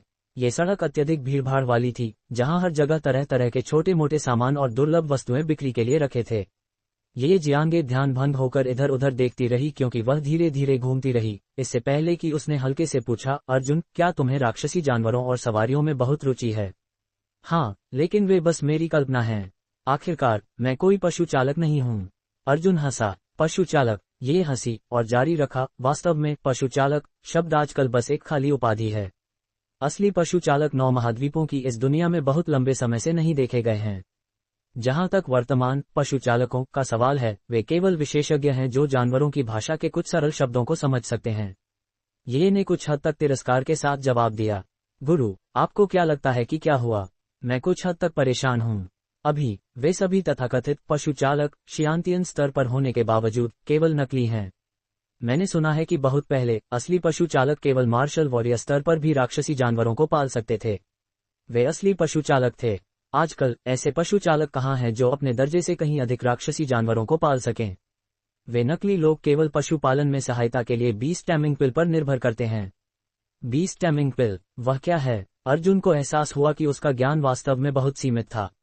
बीस्ट टैमिंग पिल विभिन्न प्रकार के राक्षसी जानवरों की सामग्री का उपयोग करके बनाई जाती है। इसका सेवन करने के बाद यह उपयोगकर्ता के वातावरण को 2 गुना बढ़ा देती है, जिससे राक्षसी जानवरों को 20 घंटे की अवधि के लिए आसानी से डराया जा सकता है। क्या बस इतना ही? कोई अन्य प्रभाव नहीं? अर्जुन ने संदेह के साथ पूछा। नहीं, ये हंसी, जैसा कि उसने अपना सिर हिलाया। बीस्ट टैमिंग पिल बहुत महंगी होनी चाहिए, है ना? आखिरकार अर्जुन ने ये जियांगे को ये कहते हुए सुना था कि गोलियां विभिन्न राक्षसी जानवरों द्वारा प्रदान की गई सामग्रियों से तैयार की जाती हैं। तुम्हारी कल्पना से भी अधिक। बीस्ट टैमिंग पिल एक रसायनविद द्वारा तैयार की जा सकने वाली सबसे मूल्यवान गोलियों में से एक है। भले ही आपके पास पैसा हो, ये बिक्री के लिए भी नहीं हो सकती। आखिरकार बीस्ट टैमिंग पिल के लिए 20 प्रकार के राक्षसी जानवरों की कीमती सामग्री की आवश्यकता होती है। आंतरिक कोर और आंतरिक अंग विशेष रूप से। जाहिर है ये महंगी है। ये हल्के से हंसी। लेकिन अगर ऐसा है तो क्या इसका मतलब यह नहीं है कि कोई भी जानवरों को पाल सकता है? अर्जुन ने पूछना जारी रखा। स्वाभाविक रूप से। जैसा कि तुमने देखा है, मजबूत अभ्यासियों के पास लगभग सभी के अपने सवारी हैं। जब तक तुम एक राक्षसी जानवर को हरा सकते हो, एक संभावना है कि वे तुम्हारा अनुसरण स्वेच्छा से कर सकते हैं। हालांकि वह संभावना अत्यंत कम है, लगभग 10,000 में से एक। इसलिए जिनके पास सवारी है, उन्होंने शायद पशुपालन के लगभग कुछ 10,000 से लेकर कुछ लाख प्रयास किए होंगे। अर्जुन को अपने दिल में खुशी महसूस हुई। अगर उसके पास इच्छा शक्ति थी तो 10,000 में से एक बार कुछ भी नहीं था। उसकी आइडो तकनीक की तरह, क्या उसकी वर्तमान उपलब्धियां उसके द्वारा कुछ 100 मिलियन बार अभ्यास करने के बाद नहीं आई थीं? उनकी सैर के बाद बाइली जिंगवेई और ये जियांगे प्रस्थान कर गए। जाने से पहले ये ने बार बार अर्जुन को याद दिलाया कि वह अपनी खेती की उपेक्षा न करे और भविष्य में संप्रदाय में उसका नाम रोशन करे। इस मामले के बाद यू कुल और शर्मा कुल 100 कोस नगर में सबसे अधिक अधिकार वाले कुलों में से 2 बन गए। विशेष रूप से शर्मा कुल, ऐसा लगा जैसे वे शहर से उत्पन्न हुए थे और उन्होंने लंबे समय पहले ही वहां अपनी जड़ें स्थापित कर ली थीं। अर्जुन भी एक विशेष अस्तित्व बन गया जिस पर लोग ईर्ष्या करते थे। यू कुल और शर्मा कुल के संबंध तेजी से मजबूत होते गए। इस मामले ने न केवल यूहे इनकी प्रतिष्ठा को नष्ट नहीं किया, बल्कि पहले की तुलना में व्यापार और भी अधिक फला फूला। अर्जुन, खुद को तैयार करो। शहर से बाहर जड़ी बूटियां लेने का समय आ गया है, इसलिए हम कल दोपहर रवाना होंगे। प्रिया ने अर्जुन के दैनिक सुबह के अभ्यास के दौरान उसे याद दिलाया। अर्जुन को याद आया कि आधा साल बीत चुका था। हर साल शर्मा कुल की औषधि की दुकान स्वर्गीय नदी नगर के हुआ कुल के साथ 2 बार व्यापार करती थी। माँ, क्या हम कल हुआ कुल जा रहे हैं? नहीं, हमें अस्थायी रूप से स्वर्गीय नदी नगर जाने से बचना चाहिए। कल हम शिनान दक्षिणी पर्वत श्रृंखला के लिए रवाना हो रहे हैं। वहां कई चौकियां हैं। हर साल वे अपना अधिकांश समय शिकार और जड़ी बूटियां एकत्र करने में बिताते हैं। इस बार हम उनके साथ व्यापार करेंगे और शायद वहां कुछ दुर्लभ और मूल्यवान जड़ी बूटियां मिल सकती हैं। प्रिया ने अर्जुन के बालों को बिनाने के लिए अपने पैर की उंगलियों पर खड़ी हो गई। आखिरकार अर्जुन इस समय के दौरान लंबा हो गया था। अर्जुन और किंग बेई को मनाया नहीं जा सका और उन्होंने साथ जाने की जिद की। पहले के मामले के उबड़ खाबड़ होने के बाद वे वापस आ गए थे। उनके साथ कई अन्य लोग थे। धर्मपाल को छोड़कर अर्जुन और दादा लिन जो शर्मा कुल की छिपी हुई लाइब्रेरी में बुककीपर थे, लगभग हर कोई अर्जुन और किंग बेई के साथ 100 कोस नगर आ गया था। अर्जुन को अपने दिल में बहुत खुशी महसूस हुई। इतने बड़े पैमाने पर आंदोलन, ऐसा लगता है कि हमारा शर्मा कुल 100 कोस नगर में अपना व्यापार विस्तारित करने जा रहा है। चाची, मुझे भी साथ ले चलो। मैं वादा करती हूँ कि आज्ञाकारी रहूंगी। किंग बेई ने प्रिया की आस्तीन खींची और प्यार से थपथपाया। अंत में उन्होंने अर्जुन और किंग बेई को अपनी यात्रा में साथ ले गए। 2 ड्राइवरों के अलावा चारों एक गाड़ी के भीतर बैठे थे। गाड़ी को खींचने वाला जानवर एक निम्न श्रेणी का धातु सांड था। 3 मीटर की ऊंचाई और 2 मीटर की मोटाई के साथ ये व्यापारियों के लिए गाड़ी के जानवर का पसंदीदा प्रकार था। हालांकि इसकी गति धीमी थी, लेकिन यह मजबूत और पेशीय था। इस बार उनकी आने जाने की यात्रा में 1 महीने से अधिक का समय लगेगा और कुछ विचारों के बाद उन्होंने धातु सांड को अपनी सवारी के रूप में चुना। दक्षिणी पर्वत श्रृंखला 100 कोस नगर और शर्माकुल गांव के बीच दक्षिण पश्चिम दिशा में थी। पहाड़ के पीछे अनगिनत जानवरों से भरी एक विशाल श्रृंखला थी, जिसे बीस्ट गॉर्ज नाम दिया गया था। किसी को नहीं पता था कि खाई के भीतर खतरे का स्तर क्या था। वहां राक्षसी जानवरों के अलावा ऊंचे पहाड़ की चोटियां और गहरे और अंधेरे जंगल और खतरनाक दलदल भी थे। ऐसा कहा जाता था कि मार्शल एम्परर क्षेत्र के अभ्यासी भी आसानी से बीस्ट गॉर्ज के अंदर पैर नहीं रखने की हिम्मत करते थे। ये स्थान महाद्वीप के सबसे खतरनाक स्थानों में से एक था। दूरी 100 कोस नगर और स्वर्गीय नदी नगर के बीच की दूरी के बराबर थी। हालांकि धातु सांड को अपनी सवारी के रूप में चुनने के कारण उनकी गति आधी हो जाएगी। वहां जाने के रास्ते में किंग बेई की बातचीत लगातार सुनाई देती रही, जबकि अर्जुन कुछ हद तक खोया हुआ लग रहा था। हमें नहीं पता था कि वह लान यान र के बारे में सोच रहा था या नहीं। तुम्हारी खेती कितनी आगे बढ़ चुकी है? अपनी ऊब मिटाने के लिए यात्रा के दौरान शर्मा कुल के सदस्यों ने चर्चा का यह विषय शुरू किया। 100 कोस नगर के बाहर की सड़कें सभी उजाड़ पहाड़ी रास्ते थे। सौभाग्य से इस क्षेत्र के आसपास बहुत अधिक भयंकर या वीरान श्रेणी के जानवर प्रकट नहीं हो रहे थे। यही कारण था कि प्रिया ने अर्जुन और किंग बेई को साथ लाने की अनुमति दी थी। अर्जुन ने अपना सिर रगड़ा और भेड़ियों की तरह जवाब दिया, मार्शल वॉरियर क्षेत्र का 7वां दर्जा, मैं अर्जुन की तुलना नहीं कर सकता। हे, इतनी जल्दबाजी मत करो, बस अपनी खेती में मेहनत करो। मैं आज रात के खाने के लिए कुछ अच्छा तैयार करूंगा, गारंटी है कि तुम संतुष्ट रहोगे। अर्जुन के विचार चपलता बढ़ाने वाले फलों की ओर चले गए जो अगले साल फिर से पकेंगे। ठीक है, मुझे पता है भाई अर्जुन मुझे केवल अच्छी चीजें देंगे। हे, अभी यद्यपि मैं मार्शल वॉरियर के 7वें दर्जे पर हूँ, उसी पीढ़ी के अधिकांश लोग मेरे मुकाबले नहीं हैं। लेकिन मुझे नहीं पता कि मार्शल जनरल क्षेत्र में सफलता पाने में कितना समय लगेगा। अर्जुन ये देखकर खुश था कि अर्जुन अपनी खेती में कितना ईमानदार था। आराम करो, बस मेहनत करो और इसके बारे में सोचना बंद कर दो। तुम निश्चित रूप से भविष्य में मार्शल जनरल क्षेत्र तक पहुंच सकोगे। इसके विपरीत अगर तुम खुद को मजबूर करते रहोगे तो सफलता पाना और भी कठिन होगा। भाई अर्जुन, अगर कोई अच्छी चीज हो तो मुझे मत भूलना। हे। किंग बेई अर्जुन के पास बैठ गई और उसने प्यार से अर्जुन को गले लगाया और कहा, भले ही मैं सबको भूल जाऊं, तुम्हें नहीं भूल सकता। तुम हमारे शर्मा कुल की बड़ी मिस हो। अर्जुन के शब्दों ने गाड़ी में सभी को जोर से हंसा दिया। योजक चिन्ह, जंगली सुअर पहाड़। 1 सप्ताह बाद वे जंगली सुअर पहाड़ों में प्रवेश कर गए। इन पहाड़ों की श्रृंखला केवल लगभग 100 ली थी और इन्हें बहुत बड़ा नहीं माना जा सकता था। हालांकि इसके पूर्वी तरफ ये क्लाउड मिस्ट पहाड़ों से मिलता था।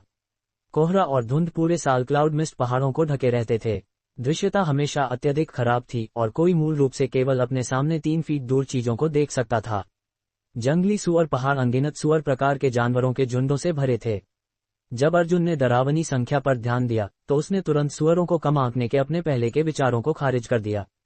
परिपक्व सुअर लगभग 2-3 मीटर लंबे थे और अत्यधिक पेशीय थे। उनके दांत लगभग 50 सेमी लंबे थे और ठंडी रोशनी की चमक के साथ चमकते थे। उनका आकार अर्जुन की पिछली दुनिया के सुअरों की तुलना में 2 गुना था। उनकी आंखों से रक्त पिपासा के समान एक लालिमा देखी जा सकती थी, जिससे अर्जुन को संदेह हुआ कि वे वास्तव में केवल जंगली सुअर थे। झुंड हर जगह देखे जा सकते थे।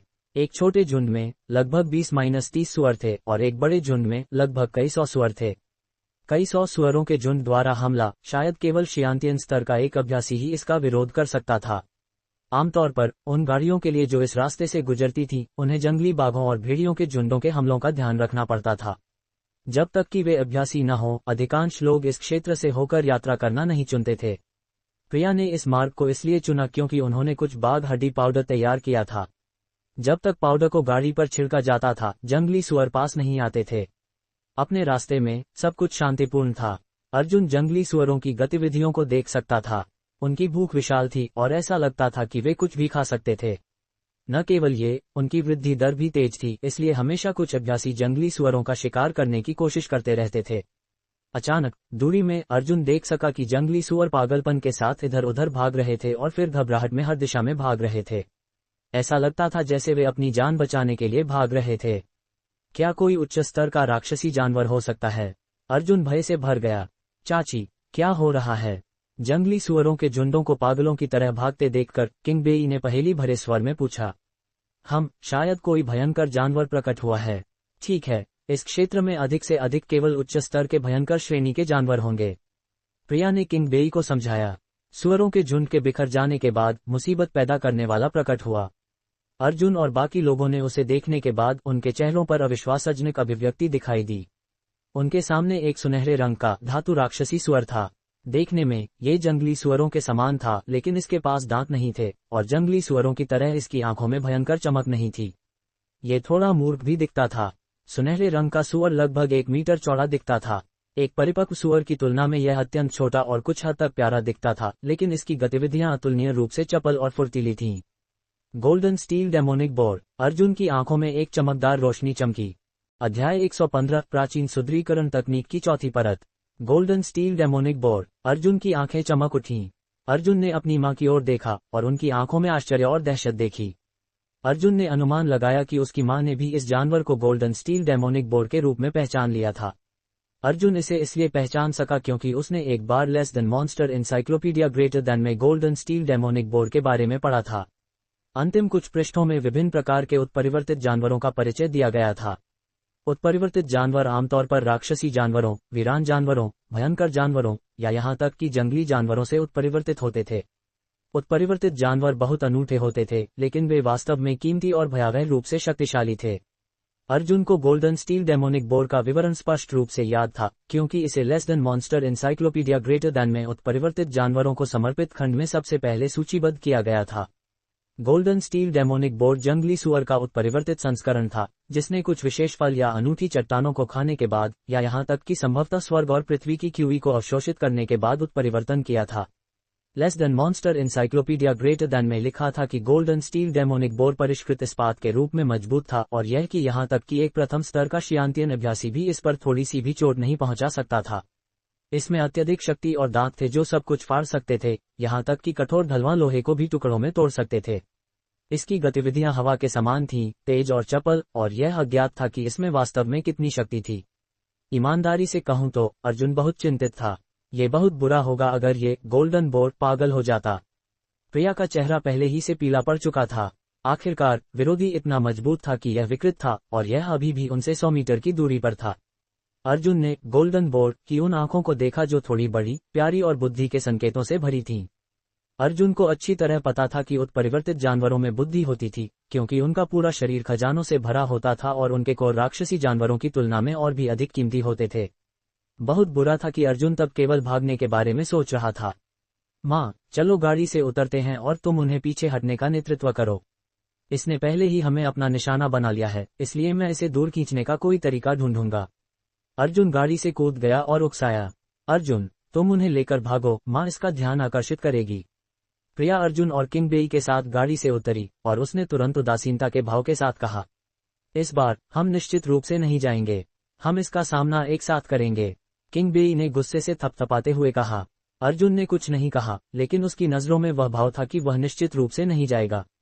ठीक है, तुम लोग इसे ऐसे कह रहे हो जैसे ये जीवन और मृत्यु की स्थिति हो। मैंने कभी ऐसा कुछ नहीं किया है जिसमें मेरा विश्वास न हो। माँ, मुझ पर भरोसा करो, उन्हें लेकर छिप जाओ, मैं थोड़ी देर में वापस आऊंगा। अर्जुन ने आसानी से कहा। प्रिया ने संदेह के साथ अर्जुन को देखा और उसने सिर हिला दिया। इस बार उसने अर्जुन पर विश्वास नहीं करने पर जोर दिया। मेरे पास अभी भी एक क्लियर विंड फ्रूट है, अब आप आश्वस्त होना चाहिए। अर्जुन ने जल्दी से अपने पास मौजूद एकमात्र क्लियर विंड फ्रूट को निकाला और उसे जल्दी से खाने से पहले ऊपर उठाया। वह प्रिया के आश्चर्यजनक नजरों के साथ जल्दी से बाहर भागा और साथ ही उसे उन्हें वहां से ले जाने के लिए प्रेरित किया। प्रिया ने असहाय महसूस किया। अब जब चीजें इस हाल तक पहुंच गई थीं, तो वह केवल अर्जुन, किंग बेई, साथ ही 2 ड्राइवरों को जल्दी से पीछे हटने के लिए ले जा सकती थी। गर्मी की दोपहर अभी भी तप रही थी, हवा का एक भी झोंका नहीं था। जब अर्जुन सुनहरे सुअर से लगभग 50 मीटर की दूरी पर था, तो वह जल्दी से बाईं ओर मुड़ गया और आगे भागा। गोल्डन बोर ने अर्जुन को देखा और उसकी बड़ी आंखें चमक उठीं। शायद उसने सोचा होगा कि अर्जुन इसे चुनौती दे रहा है, क्योंकि यह अचानक बिजली की गति से अर्जुन की ओर झपटा। कमबख्त, इसकी गति इतनी तेज है। चपलता बढ़ाने वाले फल के प्रभाव के तहत भी अर्जुन अभी भी सुनहरे सुअर से बहुत धीमा था। हालांकि घोस्टली स्टेप्स के फ्री स्पिरिट स्टेप्स में विकसित होने के बाद चपल गतिविधियों के साथ जिससे वह बच सकता था, वे तेजी से गहरी और रहस्यमयी हो गई थीं। इसके साथ अर्जुन लगातार अपनी दिशाएं बदलता रहा, क्योंकि वह जंगली सुअर पहाड़ों के गहरे हिस्से की ओर भागा। ये कहना झूठ होगा कि वह डरा नहीं था। तपती गर्मी के सूरज के बीच जबकि अर्जुन पसीने से तर था, वह ठंडे पसीने में भीगा हुआ था। सुनहरा सुअर अर्जुन का पीछा बहुत करीब से कर रहा था और उनके बीच की दूरी 2 मीटर से भी कम थी। अर्जुन के पास चुपचाप पीड़ा सहने के अलावा कोई विकल्प नहीं था, क्योंकि उसे लगातार सुनहरे सुअर की गतिविधियों पर ध्यान देना पड़ता था। अर्जुन जानता था कि राक्षसी जानवरों में कोर होते हैं और वे अपने कोर का उपयोग अपने हमलों को बढ़ाने के लिए कर सकते हैं और कोर क्यूई को बाहर निकाल सकते हैं, जो शियांतियन अभ्यासी की क्यूई के समान थी। हालांकि प्रभाव शियांतियन अभ्यासी की नियमित क्यूई की तुलना में बहुत मजबूत होगा। इस उत्परिवर्तित जानवर गोल्डन स्टील डेमोनिक बोर में एक आंतरिक कोर था, जो कथित तौर पर राक्षसी कोर से भी अधिक शक्तिशाली था। अर्जुन की चिंता ये थी कि इस गोल्डन बोर के पास कोई छिपी हुई ताकत होगी जो उसे बड़ी मुसीबत में डाल देगी, या यहां तक कि बिना कोई निशान छोड़े मार देगी। अर्जुन इसे सीधे अपने ऊपर आक्रमण करने की हिम्मत नहीं कर सकता था। प्रत्येक कदम पर दिशा बदलते हुए, इधर उधर बचते हुए, भले ही गोल्डन बोर अचानक अपने आंतरिक कोर द्वारा बुलाई गई शक्ति से हमला करे, वह अपने महत्वपूर्ण अंगों में लगने से बचने में सक्षम होगा। लगभग 15 मिनट के बाद अर्जुन ने अपना पूरा ध्यान एकत्र किया, क्योंकि वह और जानवर अविश्वसनीय गति से जंगली सुअर पहाड़ों के गहरे हिस्सों में चले गए। चपलता बढ़ाने वाला फल केवल 15 मिनट तक ही चलने में सक्षम है। एक बार जब मैं इसका प्रभाव खो दूंगा, तो ये सुनहरा सुअर मुझे आसानी से पकड़ लेगा। एक बार प्रभाव समाप्त हो जाने पर मेरी शक्ति भी गिर जाएगी और मेरे मारे जाने की संभावना 30% बढ़ जाएगी। सुनहरे सुअर के अचानक झपटने से एक और निराशाजनक बचाव के बाद अर्जुन ने अचानक उसके सिर की ओर एक हमला किया। बाजू से बूम! अर्जुन ने अपनी सारी शक्ति उस मौके में इकट्ठा की, जैसा कि उसने अपनी मुट्ठी गोल्डन बोर के सिर पर मारी। एक जोरदार ध्वनि फट पड़ी, जैसे उसने किसी धातु के तख्ते पर प्रहार किया हो। अर्जुन की बांह झटके से कांप गई और प्रभाव से सुन्न हो गई। सुनहरे सुअर को इतनी भारी चोट पहुंचने के बाद वह काल्पनिक दृश्य जहां यह उड़कर गिर जाता, प्रकट नहीं हुआ। हालांकि अर्जुन को लेस देन ग्रेटर देन से पता था कि शियांतियन अभ्यासियों के लिए इस पर कोई नुकसान पहुंचाना मुश्किल था, फिर भी यह अविश्वसनीय था जब उसने इसे व्यक्तिगत रूप से अनुभव किया। अर्जुन के मुके में 20,000 जिन से अधिक की अपार शक्ति थी, जबकि यह राक्षसी सुअर जानवर केवल 1 मीटर के आकार का था। इसके अलावा मुक्का उसके सिर पर लगा था। इस सुनहरे सुअर को देखकर उसकी खोपड़ी को तोड़ना तो दूर, मुके ने उसकी दिशा भी नहीं बदली थी। अर्जुन को पूरी तरह से हार का एहसास हुआ। यह एक बहुत बड़ा झटका था। ऐसा लगता था कि मुके ने सुनहरे सुअर को गुस्सा दिला दिया था। ये क्रोध में गुर्राया और जिस गति से यह अर्जुन की ओर झपटा, वह और भी तेज हो गया। उसके पैर अविश्वसनीय गति से अर्जुन की ओर बढ़े। कमबख्त! सुअर की गतिविधियां बहुत रहस्यमयी थीं, जैसे यह अचानक उसके सामने प्रकट हो गया हो। अर्जुन को लगा कि उसके लिए भागना असंभव है। उसकी पहले से घायल कंधों पर एक और गहरा घाव प्रकट हुआ, क्योंकि ताज़ा खून बह निकला। बहुत बुरा था कि अर्जुन इसकी परवाह करने में बहुत व्यस्त था, क्योंकि वह बचते हुए सुनहरे सुअर की कमजोर जगह की तलाश कर रहा था। बस एक पल की लापरवाही में उसे उसकी बाईं पसली पर एक और चोट लगी। उसकी 3 पसलियां टूट गईं और अर्जुन इतना दर्द में था कि वह चीख उठा। उसका पूरा शरीर पहले ही पसीने से भीग चुका था। कुछ बार अर्जुन सुनहरे सुअर की आंखों पर हमला करना चाहता था, क्योंकि उसने पाया कि आंखें इसकी एकमात्र कमजोरी थीं। बहुत बुरा था कि उसके सॉलिटरी रैपिड फिस्ट की चपलता के साथ भी वह इसे पूरा नहीं कर पाया। अर्जुन ने अपने दिल में आह भरी, ये सोचकर कि उसके पास कोई छिपा हुआ हथियार नहीं था और ये कि वह शायद इस बार अपनी जान खो देगा। हालांकि अर्जुन के शरीर में मजबूत पुनर्प्राप्ति क्षमता थी, उसके शरीर पर घाव एक खतरनाक दर से बढ़ रहे थे। हालांकि उसके शरीर पर घाव बढ़ रहे थे, प्राचीन सुदृढ़ीकरण तकनीक भी तेजी से चल रही थी। चपलता बढ़ाने वाले फल का प्रभाव गायब हो गया था। ये भी कारण था कि अर्जुन पर घाव तेजी से बढ़ रहे थे। अर्जुन असहाय महसूस कर रहा था और यहाँ तक कि महसूस कर सकता था कि मौत उसके ऊपर आ गई थी। अपनी प्रतिवर्ती क्रियाओं का उपयोग करते हुए उसने हमलों को झेला और बचाया। अगर अर्जुन का शरीर मजबूत न होता तो वह शायद पहले ही बेहोश हो गया होता। लेकिन वह कितना भी मजबूत क्यों न हो, वह अपनी सीमाओं तक पहुंच गया था। एक के बाद एक दृश्य अर्जुन की आंखों के सामने से गुजरते गए। जब वह छोटा था और उसकी माँ उसे गोदी में लेकर यानकुल की कहानियां सुनाते हुए चुपचाप रोती थी, ये सोचकर कि वह समझ नहीं पाएगा, अपनी माँ के कष्टों और उससे उम्मीदों के बारे में सोचकर, उन समयों के बारे में जब उसका मजाक उड़ाया जाता था और शर्मा गांव के लोगों द्वारा उसे असफल कहा जाता था, और बाद में जब उसने सीतू बुफान को हराया, जब उसने वयस्कता के समारोह से गुजरा, जब वह 100 कोस नगर में प्रवेश हुआ, जब उसकी पहली मुलाकात शी किंगजूंग से हुई और आखिरकार उसके साथ उसने संभोग किया, जब उसकी मुलाकात वैनरेन वुशुंग से हुई, जब उसने एक शियांतियन अभ्यासी को मारा और जब उसे एक ऐसा गुरु मिला जो एक बेजोड़ सुंदरता थी। दृश्य फिर से चमके, उसे वह समय दिखाते हुए जब उसके शरीर में बदलाव आया, जब उसने मार्शल आर्ट सीखना शुरू किया, प्राचीन सुदृढ़ीकरण तकनीक उठाए, एपिफनी का अनुभव किया और अशुद्धियों की सफाई की, स्तर बढ़ाया, अप्रत्याशित रूप से यिन यांग पेंडेंट प्राप्त किया, वायलेट जेड इमोर्टल के क्षेत्र में प्रवेश किया, रसायन विज्ञान को समझा, साथ ही प्राचीन तकनीक, यिन यांग की लपटें और प्राइमल कैओटिक डिवाइन नीडल तकनीक सीखी। उसके बाद उसके रसायन विज्ञान के प्रयास थे गोल्डन सोर ऑइंटमेंट बनाना, अद्भुत प्राइमल कैओटिक डिवाइन नीडल तकनीक के साथ यू डोंगहाओ का इलाज करना। जब वह वैनरेन वुशुंग का इलाज कर रहा था तब का मनमोहक दृश्य जब उसने बाइली जिंगवेई का इलाज किया। इन विचारों से उसका दिल गर्मा गया। मैं पहले ही इतनी बाधाओं से बच चुका हूं और मेरे सामने एक शानदार भविष्य प्रतीक्षा कर रहा है। मैं ये स्वीकार नहीं कर सकता। अर्जुन संघर्ष करता है क्योंकि एक मजबूत वातावरण और क्षमता उसके शरीर से पहले की तरह फट पड़ी। प्राचीन सुदृढ़ीकरण तकनीक की क्यूई किसी नोटिस के बिना पागलपन के साथ चल रही थी। ऐसा लगा जैसे इसे एक अप्रतिरोध्य शक्ति द्वारा प्रेरित किया गया था, जैसे कोई पिछली बाधा में अपनी उंगली से छेद कर रहा हो। यह अजेय था। ऐसा लगा जैसे सभी शर्तें जगह पर आ गई थीं। उसकी क्यूई ने 48 चक्रों के लिए परिसंचरण करने के बाद इसने रुकने का कोई संकेत नहीं दिखाया और एक और चक्र परिसंचरण जारी रखा। परिसंचरित क्यूई के 49 चक्र। उस पल अर्जुन को स्वर्ग और पृथ्वी की शुद्ध और असीम शक्ति का एक झोंका महसूस हुआ जो उसके बाह्य बिंदु में बह रही थी, जिससे उसका शरीर सुन्न हो गया। ऐसा लगा जैसे अनगिनत जानकारी उसके सिर में स्थानांतरित की जा रही थी, जिससे उसे तेज से दर्द हो रहा था। बाह्य बिंदु मानव शरीर में एक शासी मेरिडियन था, साथ ही रेन मेरिडियन का डांजोंग बिंदु भी। वे मानव शरीर में दो सबसे रहस्यमय और व्यापक बिंदु चैनल थे। न केवल ये, बल्कि ये दो बिंदु इतने महत्वपूर्ण थे कि उन्हें मृत्यु बिंदु कहा जाता था। मैंने सफलता प्राप्त कर ली है, उस बाधा को पार कर लिया है जिसने मुझे 7 सालों से परेशान किया था।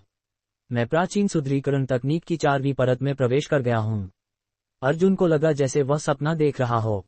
बेहोश होने से पहले यह उसका आखिरी विचार था।